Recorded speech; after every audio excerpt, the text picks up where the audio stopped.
sobre a moral.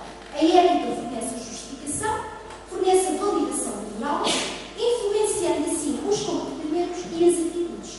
Nesse sentido, a moral é objeto da ética ao nível da fundamentação.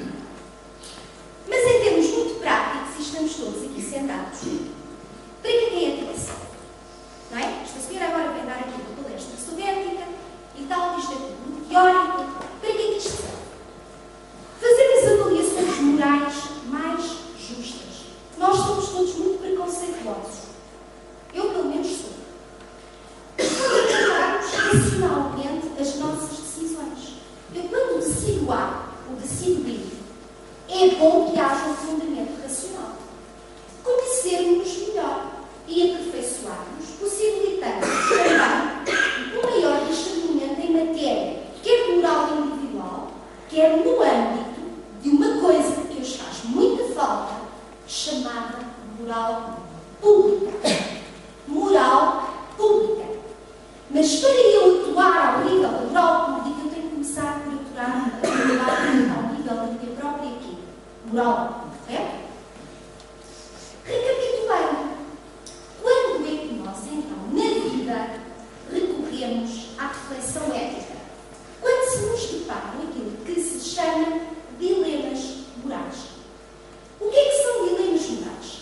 Tratam-se, reparem, de situações de conflito de valores, que decorrem da circunstância desses valores que vão entrar em conflito, terem exatamente uma idêntica importância. Eu tenho aqui dois dilemas morais que nós ensinamos em contexto de sala de aula e que retirei, portanto, do manual de pensar. Exemplos simples que permitem perceber este problema dos dilemas morais. Imaginem isto. Suponhamos que um amigo meu, uma pessoa que eu gosto muito, com quem convivi toda a vida, numa determinada circunstância, cometeu um roubo. Se me inquirirem quanto ao crime, devo denunciar o meu amigo ou não? O que é que está aqui em causa? Dois valores. A verdade e a amizade. São os dois valores que estão aqui em conflito. E eu tenho que pensar qual destes valores vale mais. Parece uma redundância, não é? Numa escala hierárquica, qual deles é que vale mais? A verdade ou a amizade? Isto parece assim uma coisa muito estranha, não é? Mas isto na vida acontece. Eu sei que aquela mulher leva pancada. Eu sei que aquela criança é abusada sexualmente. Eu sei que aquele jovem consome drogas e, portanto, assalta vivendas, etc.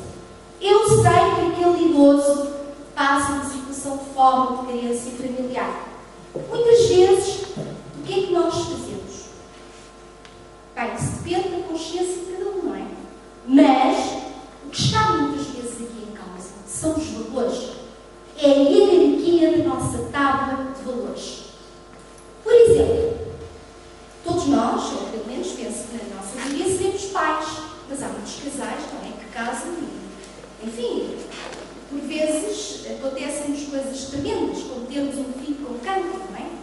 E dizerem-nos, olha, o seu filho tem uma esperança de vida limitada. É o segundo dilema.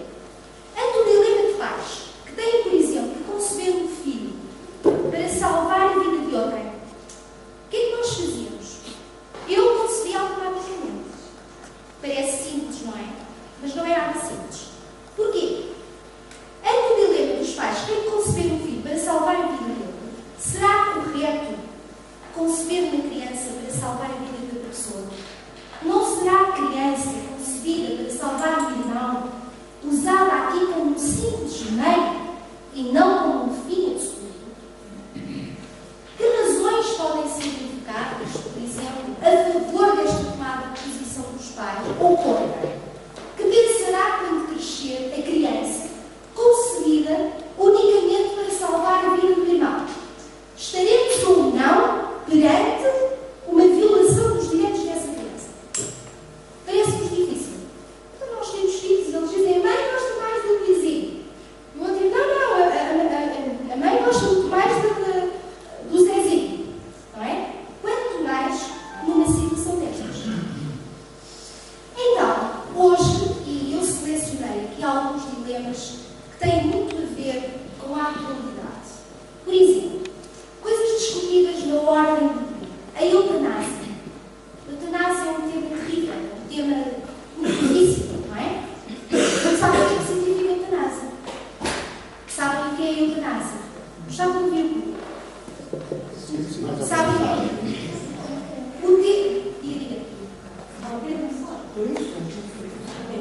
Ora bem, então o termo eutanásia significa literalmente morte boa ou morte feliz.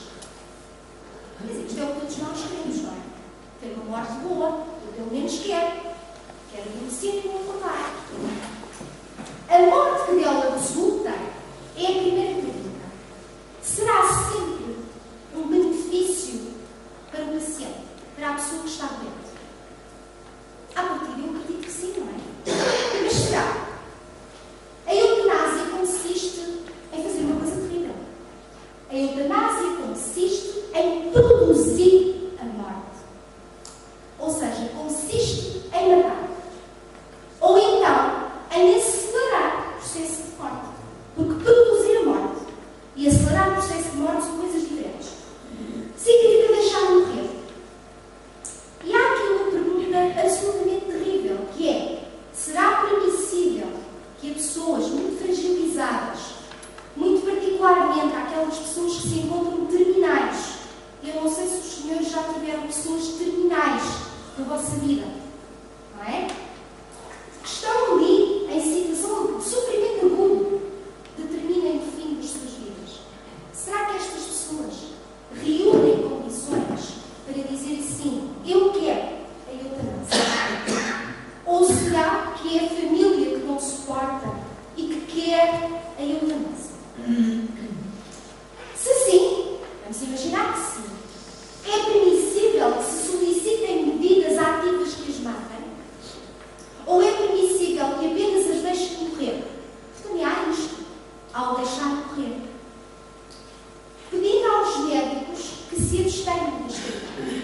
Isto é uma questão terrível, a questão da eutanásia. Mas há outras questões terríveis na sociedade. Se nós pensarmos, por exemplo, que a eutanásia, o processo terminal de vida, se pensarmos que o aborto é não mais do que impedir, portanto, o nascimento de um bebê, será um aborto permissível? Será sempre permissível no errado? Haverá circunstâncias excepcionais, por exemplo, em que abortar é uma opção ética aceitável? Eu dou-vos um exemplo, no caso de uma violação, como é que fazemos? Uma criança de 12 anos que engravida e vai dar à luz outra criança. Reúne condições para ser mãe, estamos perante duas crianças. Temos aqui um valor, que é o valor da vida. Aquelas pessoas que acham que abortar é muito fácil, é só ir ali tomar uma pílula, correto? Mas a grande questão é, estamos a discutir um valor incomensurável, o valor da vida. Qual é a vida que tem mais valor? É a da mãe? É a do pai? É a da própria criança em questão? Porque a grande questão é, não terão todas as vidas o mesmo valor? E se levarmos isto ao extremo, se calhar chegaremos a conclusões muito difíceis, que há vidas que têm mais valor do que outras. É muito difícil, não é?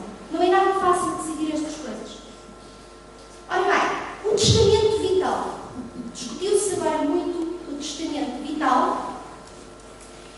Ora bem, sabem o que é o testamento vital, não é? O testamento vital pode ser feito por todo e qualquer indivíduo com idade superior a 18 anos de idade, que se dirija da posse das suas faculdades mentais e sendo detentor de todo um conhecimento médico acerca da sua própria situação, pode-se dirigir, portanto, a um cartório notarial e fazer o testamento.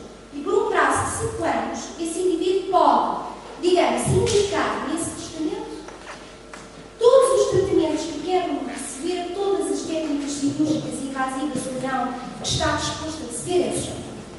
O testamento vital tem como objetivo, e vou usar aqui palavras do Padre Filipe, o testamento vital tem como objetivo as pessoas pedirem para não terem aquilo que se chama um processo de discriminação.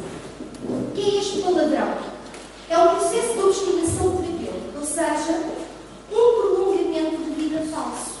Porque hoje uma das coisas que se discute, não é? É que nós já estamos muito velhinhos. Alguns de nós queremos mesmo partir e não nos deixam. Não nos deixam descansar. E, portanto, um prolongamento de vida falso. E falso porquê? Porque é por meios inúteis, é por meios fúteis e totalmente despropositados que não evita, antes está ali, a prolongar o sofrimento das pessoas. Agora, há uma grande questão, não é? Que tem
E, portanto, a lei diz-nos exatamente que pode haver aqui alterações, portanto, há indicação.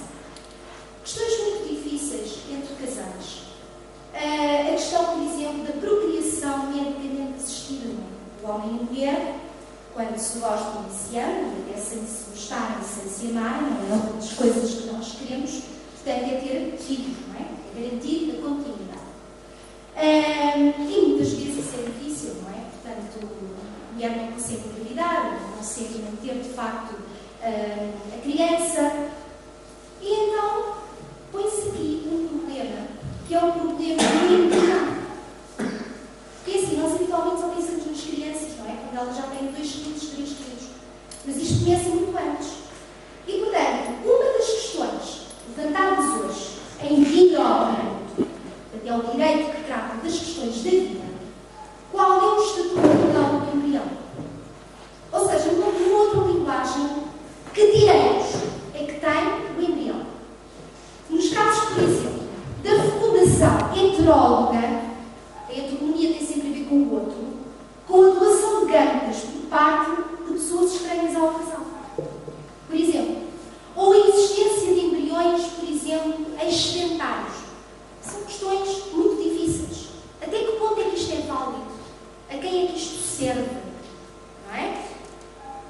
E depois, vamos lá ver, há outros problemas, não é? No mundo, que às vezes nós queremos passar ao lado, mas não conseguimos. Por exemplo, a ética do meio ambiente. O que é isto da ética do meio ambiente? É reconhecer, sem sombra de dúvida, que a natureza é muito importante. Não? Os rios são muito importantes, as montanhas são muito importantes, a água é muito importante, por aí fora. A ética, por exemplo, do direito animal. Nós temos na vida questões difíceis. Latorar ou doar? Não é? A questão que nós temos hoje. Como os temos mapeado ou não como os temos?